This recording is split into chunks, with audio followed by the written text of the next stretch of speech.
आइए सबसे पहले जानते हैं कोरोना पर झारखंड का अपडेट क्या कहता है। तो झारखंड में कोरोना के कुल 231 पॉजिटिव केस अब तक सामने आ चुके हैं। कल झारखंड में 8 कोरोना संक्रमित मरीज मिले थे। कोरोना संक्रमित 19वां जिला बन गया है गुमला। चाईबासा और गुमला में पहली बार कोरोना पॉजिटिव केस मिला है। आर्थिक गतिविधियों में छूट का किया गया है ऐलान। लॉकडाउन 4 में कंटेनमेंट जोन के बाहर छूट मिली है। एक हफ्ते में 76 ट्रेनों से राज्य लौटेंगे प्रवासी। खुदरा शराब दुकानों को खोलने की भी छूट मिली है। नेशनल हाईवे पर हर 20 किलोमीटर पर सामुदायिक किचन लगाया जाएगा। झारखंड में 55% से अधिक मरीज स्वस्थ हो चुके हैं। कोरोना वायरस का संक्रमण झारखंड में बढ़ता जा रहा है। कल राज्य में कोरोना के 8 संक्रमित मरीज मिले हैं। इसके साथ ही कोरोना मरीजों की जो संख्या है, जो आंकड़ा है, वो 231 तक पहुंच गया है। कल चाईबासा के बाद गुमला में भी पहली बार कोरोना मरीज मिले, जिसके बाद गुमला कोरोना संक्रमित 19वां जिला बन गया। अब तक राज्य के 24 जिलों में 19 जिलों में इस कोरोना का जाल फैल चुका है। कल जो 8 मरीज मिले, उनमें से लातेहार में 2 मरीज मिले। वहीं जमशेदपुर, चाईबासा, हजारीबाग, धनबाद, गढ़वा और गुमला में एक एक केस मिला है।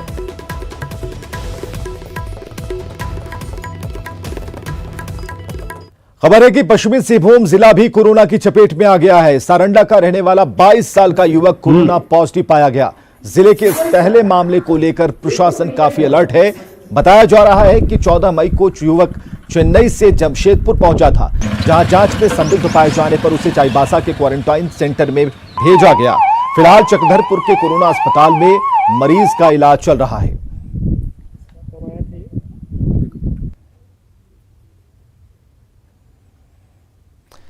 लॉकडाउन के बीच रियायतों की बात करते हैं। झारखंड सरकार ने लॉकडाउन 4 में कई रियायतें दी हैं। झारखंड में नगर निगम क्षेत्र को छोड़कर आज से व्यावसायिक प्रतिष्ठान खुलेंगे।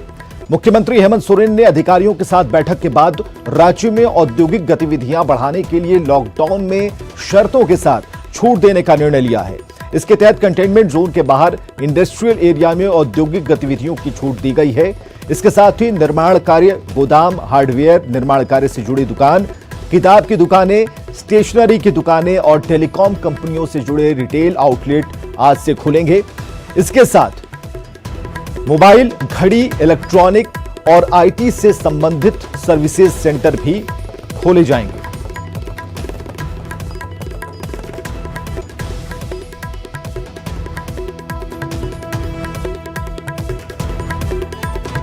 तो लॉकडाउन में छूट के बाद आज से राजधानी रांची में हार्डवेयर, किताब की दुकानें और स्टेशनरी दुकानें खुल गई हैं। दुकानों पर सोशल डिस्टेंसिंग का पालन कर लोग खरीदारी करने पहुंच रहे हैं।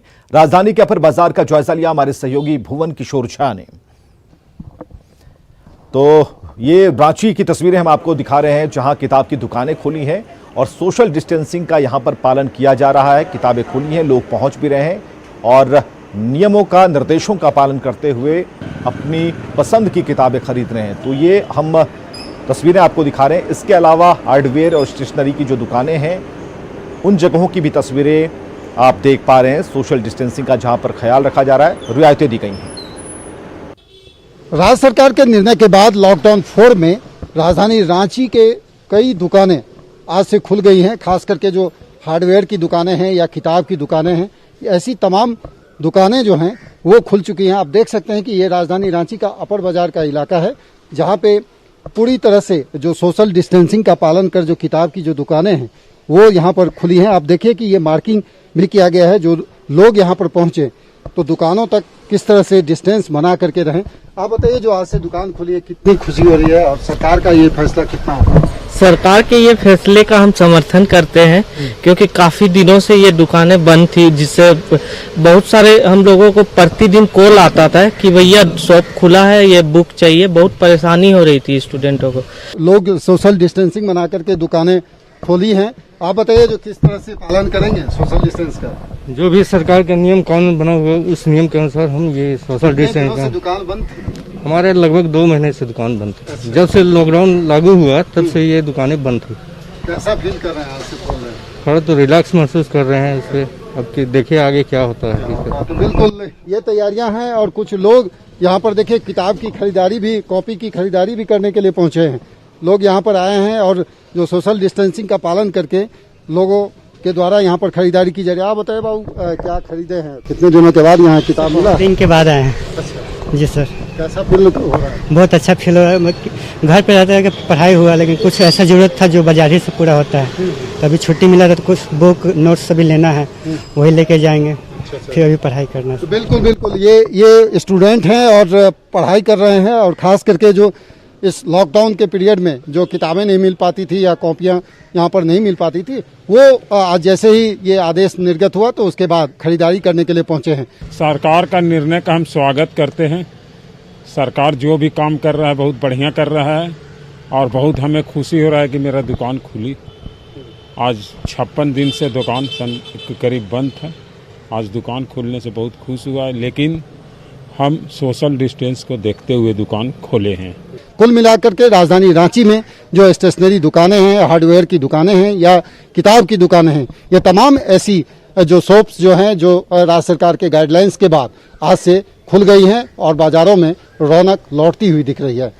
कैमरा पर्सन शहनवाज के साथ भुवन किशोर झा, न्यूज 18 रांची। यूपी के औरैया में हादसे के बाद मृतकों और घायलों को एक ही ट्रक में बिठाने पर सियासत जारी है। घायल मजदूरों को मृतकों के साथ बिठाने पर हेमंत सोरेन ने ट्वीट कर यूपी सरकार पर निशाना साधा था। इसका झारखंड बीजेपी के प्रदेश अध्यक्ष दीपक प्रकाश ने जवाब दिया। दीपक प्रकाश ने सीएम हेमंत को एमपी के सीएम से सीख लेने की नसीहत दी और मौत पर राजनीति से बाज आने को कहा है। मुख्यमंत्री सम्मानीय शिवराज सिंह चौहान से सीख लेना चाहिए।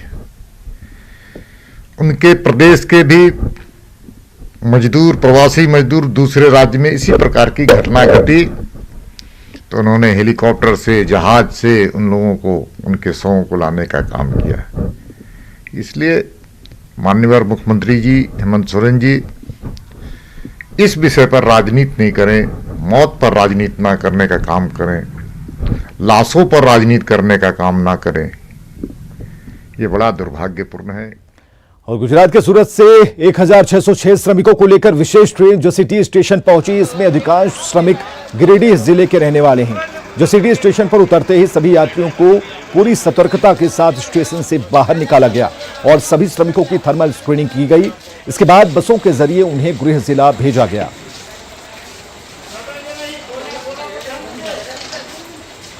तो दूसरे राज्यों और जिलों से प्रवासी श्रमिकों का पश्चिम सिंहभूम आना जारी है। तमिलनाडु और महाराष्ट्र से मजदूरों का एक जत्था चाईबासा पहुंचा।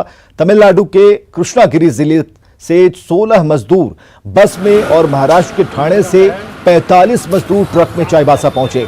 इन मजदूरों को ओडिशा के राउरकेला तक ही छोड़ा गया। इसके बाद ये एक ट्रक से चक्रधरपुर पहुंचे और वहां से पैदल चाईबासा। अब तक कुछ 5000 मजदूर चाईबासा पहुंच चुके हैं।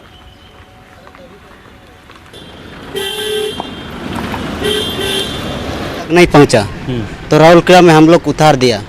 राउरकेला में उतार दिया हम लोग। उसके बाद फिर दूसरा ट्रैक हम लोग मिला। वो लोग दूसरा कॉन्ट्रैक्टर का है, वो लोग बोला कि कहाँ जाना है बाबू, हम लोग सिपेकी जाना है। तो बोला हम लोग ठीक है ट्रक में जाएगा, जैसे जैसे हम लोग कॉन्टैक्ट कर दीजिए बोले हैं। तो हम लोग फिर वहाँ से मिल करके फिर हम लोग फिर पैसा जुगाड़ किया। फिर वहाँ से ले लिया 17,000 हम लोग 42 आदमी का।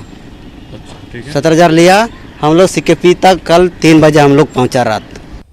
प्रवासी मजदूरों की घर वापसी दरअसल हर जिले की प्रशासनिक तैयारियों की परीक्षा ले रही है।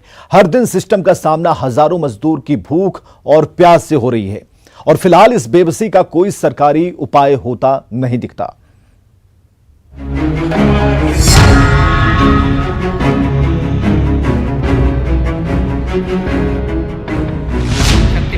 पलामू में हर दिन श्रमिक स्पेशल ट्रेनों से प्रवासी मजदूरों का पहुंचना जारी है। यहां मेदिनीनगर के चियांकी हवाई अड्डे में स्क्रीनिंग सेंटर बनाया गया है, जहां सभी प्रवासियों की मेडिकल स्क्रीनिंग करवाकर उन्हें उनके घर भेजा जा रहा है, जिसमें पलामू के अलावा दूसरे जिले के भी लोग शामिल हैं।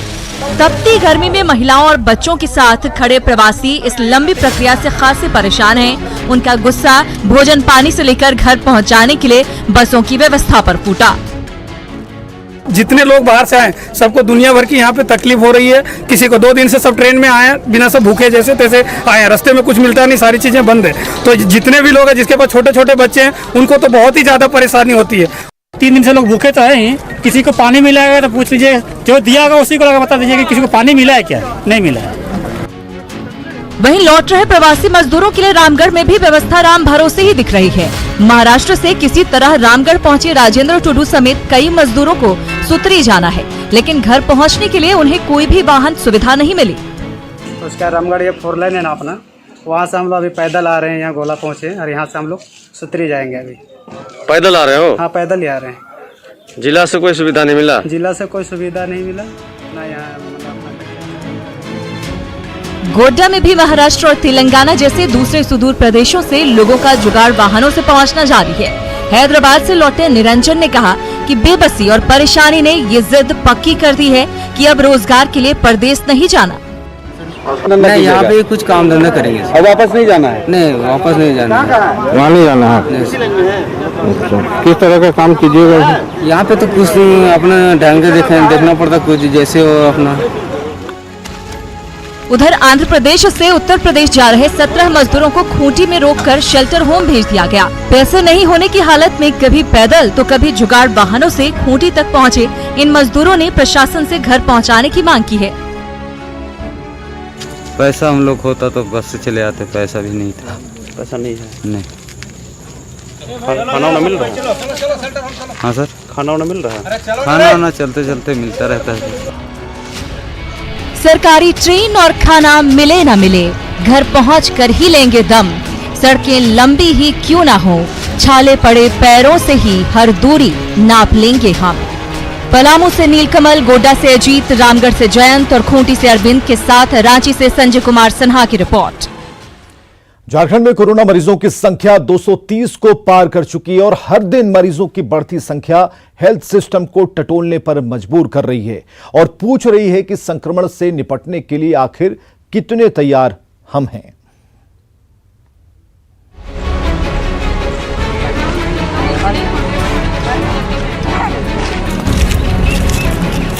हर दिन प्रवासियों के आगमन के साथ प्रदेश भर में कोरोना के फैलाव को लेकर खतरा भी बढ़ता जा रहा है। दरअसल जितनी संख्या में गांव कस्बे में मजदूर और श्रमिक पहुंच रहे हैं, उसकी तुलना में स्वास्थ्य महकमे की तैयारी कितनी मुकम्मल है, ये एक बड़ा सवाल है। WHO के मानक की बात छोड़ दें तो इंडियन पब्लिक हेल्थ स्टैंडर्ड यानी IPHS के मानक पर भी हम खरे नहीं उतरते। बात मशीनरी, हेल्थ किट की हो या फिर डॉक्टरों की संख्या की, आज जरूरत की तुलना में हम काफी पीछे हैं। करीब 7600 डॉक्टरों की आवश्यकता है। आज के डेट में हमारे पास मात्र 1500 डॉक्टर हैं। तो आप इमेजिन कर सकते हैं कि 1500 जो सरकारी हमारे डॉक्टर हैं उसमें भी वर्किंग 1000 है और 100 के करीब में हमारे PSC CSC हैं। कहीं से भी ये हम लोग फुलफिल नहीं कर पा रहे हैं। प्रदेश की जनसंख्या के अनुपात में 1026 एडिशनल PHC होने चाहिए, लेकिन है सिर्फ 330। इसमें 188 PHC को उत्क्रमित कर CHC बना दिया गया। वहाँ भी सिर्फ बोर्ड बदला है, व्यवस्थाएं नहीं। इक्का दुक्का सदर अस्पताल को छोड़ दे तो किसी भी जिला अस्पताल में ICU नहीं है। ऐसे में हालात गंभीर हुए तो चुनौतियाँ काफी मुश्किल हो जाएंगी। कोरोना संकट एक ऐसा संकट है जो बिल्कुल अचानक और बिना हमारे प्रिपरेशन के आ गया है। तो निश्चित रूप से अगर पहले से और प्रिपरेशन तो आदमी कर नहीं सकता था कोरोना में, लेकिन जितना भी हो सकता है हम लोग कर रहे हैं और काफ़ी हद तक दूसरे राज्यों की तुलना में यदि आप देखेंगे तो झारखंड की स्थिति बुरी नहीं कही जा सकती है। अगर किसी मुगालते में ना रहा जाए तो वर्तमान स्वास्थ्य व्यवस्था मरीजों की संख्या बढ़ने पर बहुत ज्यादा देर टिक नहीं पाएगी, क्योंकि रिम्स जैसे दूसरे बड़े सरकारी अस्पतालों पर अचानक बोझ बढ़ने से हालात बिगड़ेंगे। लिहाजा जरूरी है कि समय रहते तमाम जिलों में स्वास्थ्य व्यवस्था को मुकम्मल किया जाए ताकि मरीजों का पलायन बड़े शहरों की ओर रोका जा सके। न्यूज़ 18 के लिए रांची से उपेंद्र कुमार की रिपोर्ट।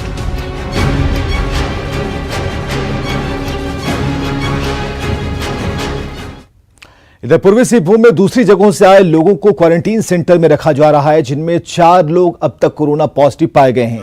क्वारंटीन में रखे गए लोगों की निगरानी के लिए प्रशासन ने इस रोग की मदद से एक तकनीक विकसित की है, जिसकी मदद से कंट्रोल रूम में बैठे अधिकारी और कर्मचारी क्वारंटीन सेंटर में रह रहे लोगों पर नजर रख रहे हैं। क्वारंटीन सेंटर से निकलने पर पहले इन्हें चेतावनी दी जाती है, नहीं मानने पर इनके खिलाफ मामला दर्ज होता है। ऐसे ही मामलों में अब 74 लोगों पर केस दर्ज किया जा चुका है। साक्षी स्थित कंट्रोल रूम में खुद सिटी एसपी लोगों पर नजर रख रहे हैं। देखिए, जिला प्रशासन के द्वारा एक बहुत अच्छी पहल की गई थी। इसमें इसरो के तकनीकी वैज्ञानिकों के साथ मिलकर डीसी सर ने एक ऐप डेवलप करवाया था। जब भी हमारे ज़िले में कोई बाहर से आता है तो उसके मोबाइल फ़ोन में ऐप इंस्टॉल कर दिया जाता है। उसको होम क्वारंटाइन जब करते हैं तो यहाँ पे बैठ के ऑपरेटर और हमारी जो पूरी टीम है कंट्रोल रूम की, वो इसको मॉनिटर करती है। अगर वो आदमी अपनी लोकेशन से मूव होता है तो कंट्रोल उसको फ़ोन कर देता है कि आप क्वारंटाइन से बाहर मत जाइए, वरना आपके ऊपर कानूनी कार्रवाई होगी।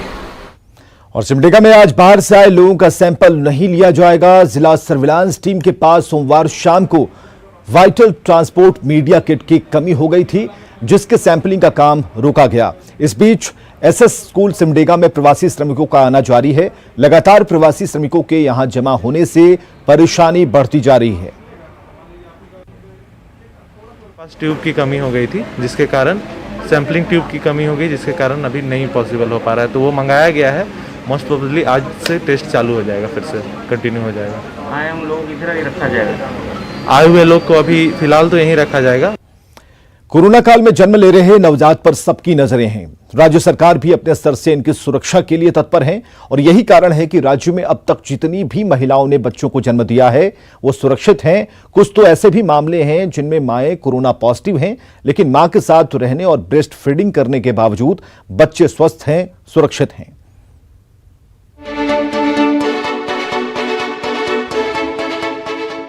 ये कुदरत का करिश्मा ही है कि अब तक रांची के अनगढ़ा की कोरोना पॉजिटिव 4 गर्भवती महिलाएं मां बन चुकी हैं। प्रसव के बाद इनके बच्चे इन्हीं के साथ रह रहे हैं। इनकी मां इन्हें फीड कर रही हैं। इसके बावजूद इनके आसपास कोरोना नहीं फटक रहा। रिम्स के कोरोना सेंटर में जन्म लेने वाले बच्चों के लिए मां का दूध वरदान साबित हो रहा है। मां के दूध से बच्चों को इतनी सुरक्षा मिल रही है कि कोरोना भी इनके सामने घुटने टेक रहा है। नहीं, इसका अभी मतलब अम्बिलिकल कॉर्ड से ट्रांसमिशन का हिस्ट्री नहीं है। वैसा नहीं है कि वो ट्रांसफर होता है मदर टू चाइल्ड, इसलिए अभी बच्चों में नेगेटिव आ रहा है। ऐसे भी बच्चों में इम्यूनिटी ज़्यादा होता है और बच्चों में ऐसा देखा गया है इंसिडेंस ओल्ड एज या मॉर्बिड पेशेंट में ज़्यादा है, बच्चों में अभी कम है, इसलिए बच्चों में नहीं आ रहा। वहीं सदर अस्पताल की चिकित्सा पदाधिकारी ने इस बात पर जोर दिया है कि कोरोना वायरस का ट्रांसमिशन पॉजिटिव मां से नवजात में नहीं होता है।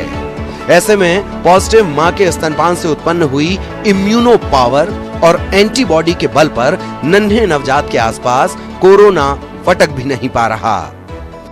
जो हाइपोथेसिस है, जो हम लोग अभी अनुमान ये लगा रहे हैं कि मां के दूध से बच्चे को एंटीबॉडीज मिलती है। ये शुरू से हम ये इसीलिए मां के दूध को कहा जाता है कि बच्चे को पैदा होते के साथ में मां का दूध पिलाना शुरू कर देना चाहिए और 6 महीने तक एक्सक्लूसिव ब्रेस्ट फीडिंग और स्तनपान कराना चाहिए। झारखंड में कोरोना पॉजिटिव गर्भवती महिलाओं से जन्म लेने वाले नवजात बच्चे अब तक कोरोना से मुक्त हैं। उम्मीद की जानी चाहिए कि राज्य में जितने नवजात जन्म लें उनसे खतरनाक कोरोना दूर ही रहे। न्यूज़ 18 के लिए कैमरामैन नलिन के साथ रांची से उपेंद्र कुमार की रिपोर्ट। इधर गढ़वा जिला उपायुक्त ने कलेक्ट्रेट के एलआईसी कार्यालय में खैरियत पोर्टल बनाया है, जिसका मकसद है लॉकडाउन में वापस लौटे प्रवासी श्रमिकों को उनकी क्षमता और योग्यता के मुताबिक काम मुहैया कराना। पोर्टल के जरिए श्रमिक अपनी जानकारी प्रशासन तक पहुंचा रहे हैं और अब तक 1800 मजदूरों ने अपनी जानकारी जिला प्रशासन तक पहुंचाई है और ऐसे में प्रवासी श्रमिकों के लिए खैरियत पोर्टल वरदान साबित हो रहा है।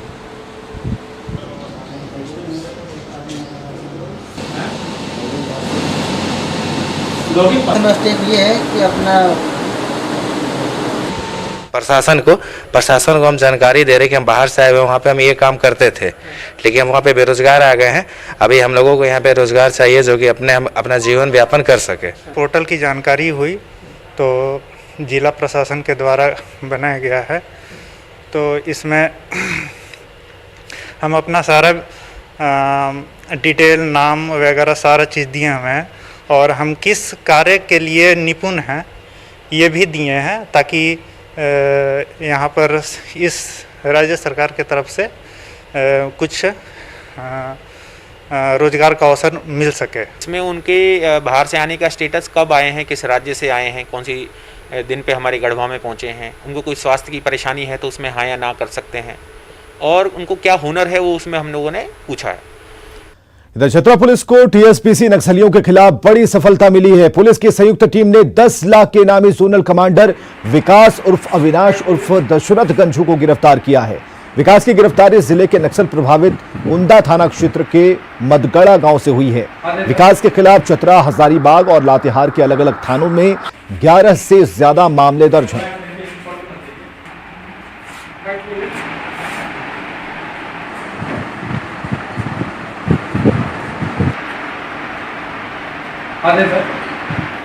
इधर चक्रवाती तूफान अम्फान को लेकर प्रशासन ने अलर्ट जारी कर दिया है। एसएसपी के निर्देश पर बहरागोड़ा के सुदूरवर्ती ग्रामीण इलाकों में लाउडस्पीकर के जरिए ग्रामीणों को अलर्ट किया जा रहा है। कच्चे मकानों में रह रहे लोगों को तूफान से बचने के लिए पास के स्कूल, क्लब, सामुदायिक भवन और पंचायत भवन में शिफ्ट होने की अपील हो रही है। आपको बताएं कि तूफान पश्चिम बंगाल से बहरागोड़ा के कुमार डूबी के रास्ते घाटशिला में प्रवेश करेगा, जो यहां 3 दिनों तक तबाही मचा सकता है। ये बंगाल उड़ीसा से सटा हुआ क्षेत्र है। यहाँ से साइक्लोन गुजरने की संभावना है काफ़ी नज़दीक से, जो रेड जोन में आता है। बहरागोड़ा उसमें शामिल नहीं है, लेकिन काफ़ी नज़दीक से अगर तूफान रेड जोन गुजर रहा है तो लोगों को जागरूक करना, चूँकि यहाँ पे कच्चे मकान भी बहुत सारे हैं, तो ऐसे में लोगों को जागरूक करना है। इधर बंगाल की खाड़ी से उठा तूफान अम्फान खतरनाक रूप ले सकता है, जिससे 220 से 240 किलोमीटर की रफ्तार वाली तेज तूफान होगी। इसका असर बंगाल से सटे जमशेदपुर और ग्रामीण क्षेत्रों में ज्यादा देखा जा सकेगा। इसको लेकर पूर्वी सिंहभूम के उपायुक्त ने पूरे जिले में हाई अलर्ट जारी किया है। नदी किनारे रह रहे लोगों को वहां से हटने को कहा गया है और साथ ही नदी में नहाने गए लोगों को भी मनाकर उन्हें तूफान से बचने की जानकारी दी जा रही है। नदी तट पर चला रहे जागरूकता अभियान का जायजा लिया हमारे सहयोगी आशीष कुमार तिवारी ने। समुद्री तट से अम्फान चक्रवात तूफान आने की संभावना कोल्हान में जताई जा रही है, जिसको लेकर जिला प्रशासन की ओर से व्यापक इंतजाम किया जा रहा है। मैं आपको दिखाना चाहूँगा पहले जमशेदपुर शहर के स्वर्णरेखा और खरकाई नदी में आप देख सकते हैं कि किस तरह जिला प्रशासन के जो लोग हैं वो नदी में जो लोग नहा रहे हैं उनको साफ तौर पर जागरूक किया जा रहा है। साथ ही साथ नदी किनारे जो बस्तियाँ हैं, जो कच्ची मकान हैं, उनको लोगों को खाली करवा के पक्के मकान तक पहुँचाया जाया जा रहा है। खुद उपायुक्त के नेतृत्व में ये पूरी कार्रवाई की जा रही है। साथ ही साथ पूरे शहर में ये अभियान चलाया जा रहा है और ये तूफान जो है वो काफ़ी भयावह रूप ले सकता है। इसको लेकर पूरे शहर में व्यापक इंतजाम किया जा रहा है। आप देख सकते हैं किस तरह अनाउंसमेंट की जा रही है। जिला प्रशासन पूरी मुस्तैद है और सतर्कता बरतते हुए जितने भी यहाँ के नदी क्षेत्र हैं, क्योंकि यहाँ जमशेदपुर नदी से घिरा हुआ स्वर्णरेखा है, तो स्वर्णरेखा नदी के किनारे तटवर्ती क्षेत्र में जो भी झुग्गी झोपड़ी हैं और मछुआरे जो रह रहे हैं उन सभी को आगाह किया जा रहा है कि वो अभी नदी का प्रयोग नहीं करें, साथ ही किसी सुरक्षित स्थान पर चले जाए अगर उनके कोई रिश्तेदार आ रहे हैं। आपको दिखाना चाहूँगा आज भी लोग जो है वो आप देख सकते हैं कि किस तरह नदियों में नहाने आ रहे हैं और साफ तौर पर जिला प्रशासन की ओर से लगातार इन लोगों को जागरूक किया जा रहा है कि नदी में काफ़ी पानी बढ़ चुका है। और आप देख सकते हैं कि खुद जिला प्रशासन के जो लोग हैं वो लोगों को समझा रहे हैं कि नदी में नहाना नहीं है, क्योंकि तूफान आने वाला है और ये कभी भी लोगों को नुकसान पहुँचा सकता है। हम भी आपसे यही अपील करेंगे कि जिला प्रशासन द्वारा जो अपील की जा रही है उसको निभाएं और घर में रहे, सुरक्षित रहे। न्यूज़ 18 के लिए जमशेदपुर से आशीष कुमार तिवारी। और आगे देखिए कोरोना 100।